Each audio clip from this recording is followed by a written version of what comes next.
তার মানে তুই মরার পর নরকে গেছিস, তাই তো? তুই কুত্তার বাচ্চা, তুই তুই স্বর্গে পৌঁছে গেছিস? তার মানে আমি মরার পর স্বর্গে আর ও নরকে গেছে।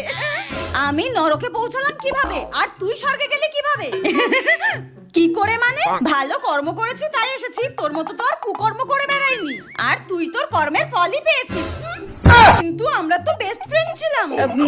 এবার ফোনটা রাখ, আমি একটু স্বর্গটাকে পুরো ঘুরে দেখবো, বুঝলি? ভালো মন্দ কত খাবার খাবো, তুই এবার রাখ, ঠিক আছে? আরে পরশুদিনে তো তুই 51 নম্বর বয়ফ্রেন্ড চেঞ্জ করলি। প্রতিটা ছেলেকে বিয়ের প্রতিশ্রুতি দিয়ে একটা ছেলেকেও তুই বিয়ে করিসনি। প্রতিটা ছেলের জীবন নষ্ট করেছিস। তুই কি করে ভালো কর্ম করিস রে? তাও তুই স্বর্গে গেলি আর আমি নরকে। তুই এবার রাখ, ওকে বাই, টাটা। আবে শোন, ফোন কাটবি না, দাঁড়া দাঁড়া। আমাকে এখন এই নরকে থাকতে হবে, তারপর আমাকে গরম তেলে ভাজা হবে।